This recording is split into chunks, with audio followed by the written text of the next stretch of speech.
kumpulan kata-kata yang bijak dan penuh dengan kebaikan itu adalah kitab Al-Hikam yang ditulis oleh seorang ulama besar dari Mesir yang bernama Ibnu Athaillah As-Sakandari.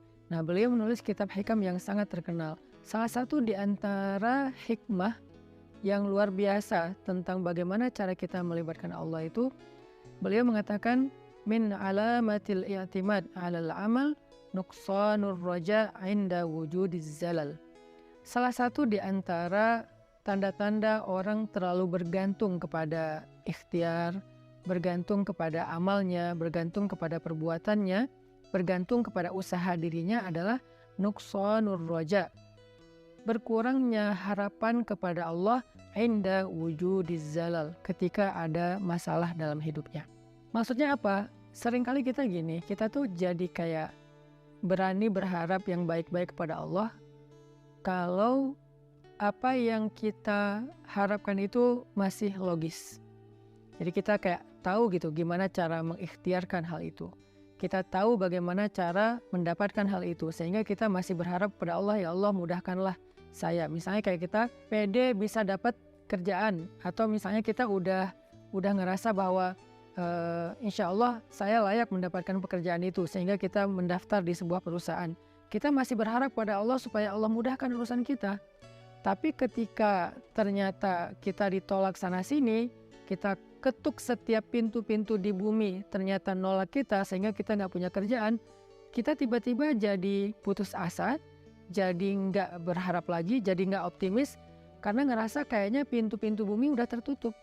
Karena ngerasa kayaknya ikhtiar kita itu udah mentok, kayaknya udah nggak ada lagi perusahaan yang bisa kita hubungi gitu. Sehingga ketika pintu-pintu di bumi udah tertutup, kita jadi berkurang juga harapan kita kepada Allah. Padahal orang yang baik dalam melibatkan Allah dalam hidup itu justru di saat pintu-pintu di bumi tertutup, dia masih berharap kepada Allah. Di saat itulah Allah terlibat.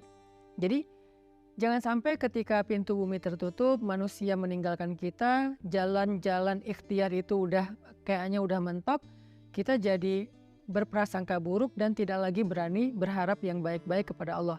Justru ketika keadaan kita lagi sulit, keadaan kita lagi mentok, pintu-pintu di bumi tertutup, manusia meninggalkan kita, justru saat itulah saat kita bisa melibatkan Allah seutuhnya, karena tidak tercampur dengan keyakinan kita kepada makhluk. Dan saat itulah saat yang paling ajaib, saat kita mentok. Maka harusnya ketika kita mentok, ketika kita merasa kayak nggak ada harapan di antara manusia atau di bumi, kita justru semakin besar harapannya kepada Allah Subhanahu wa Ta'ala. Dan itulah cara paling ajaib melibatkan Allah dalam urusan kita. Kayak masalah jodoh misalnya. Ada orang yang dia udah siap menikah, udah punya pekerjaan tetap, punya penghasilan yang baik, kemudian secara penampilan dia juga good looking, orangnya juga baik gitu. Terus dia suka sama seorang cewek. Datanglah dia untuk melamar cewek tersebut. Dan sepertinya cewek itu juga kayaknya perhatian sama dia, sehingga dia nggak tahu GR apa enggak, dia kayak berharap kayaknya nih udah waktunya nih saya serius dan melamar dia.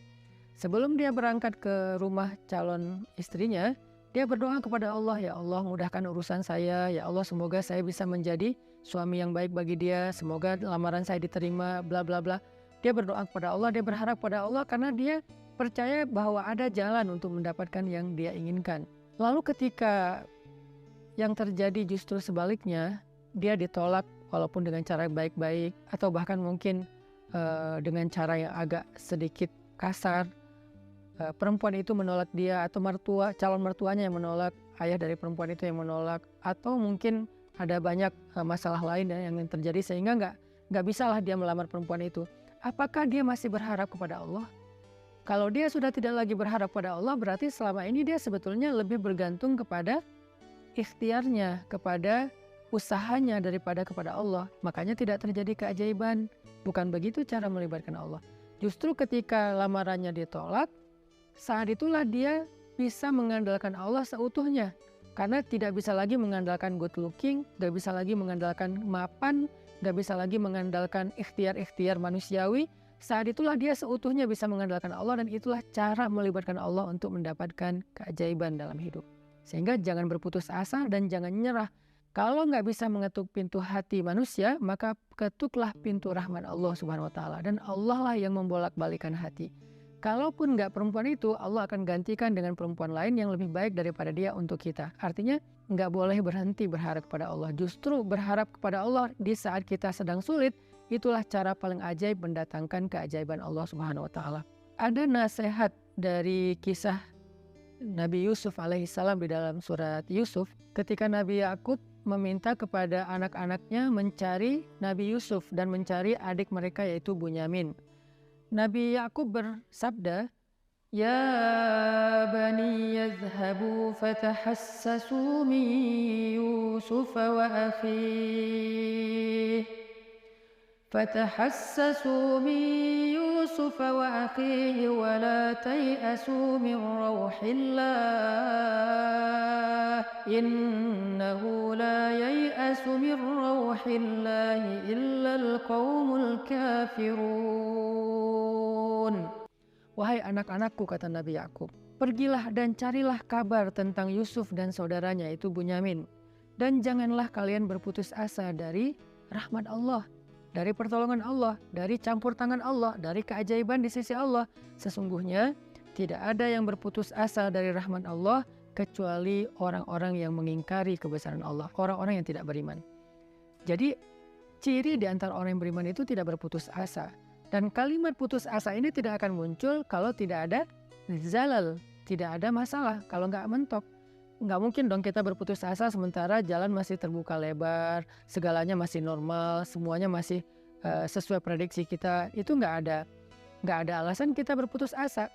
Justru alasan berputus asa itu ketika kita punya masalah, mentok, trouble, error, bla bla bla. Justru saat itulah kita rentan dengan putus asa. Nah, orang yang beriman di saat itu justru mereka bertambah yakin kepada Allah, tidak menjadi orang yang yai'as, menjadi orang yang berputus asa atau yusi'udzon billah, mereka berburuk sangka kepada Allah. Wa tadhunnuna billahi dzunun, kalian berprasangka kepada Allah dengan prasangka yang tidak pantas. Kenapa? Karena orang beriman tidak pernah berhenti berharap kepada Allah yang baik-baik. Bahkan ketika ada masalah paling berat dalam hidupnya, saat itulah dia semakin berharap kepada Allah dan semakin bergantung kepada Allah. Dan saat itulah keajaiban Allah terjadi. Coba renungkan firman Allah di dalam surat An-Naml ayat 62. Bismillahirrahmanirrahim. Amman yujibul muttarra idza da'ah. Amman yujibul muttarra idza da'ahu wa yakshifus su' wa yaj'alukum khulafa'al ardh. أإله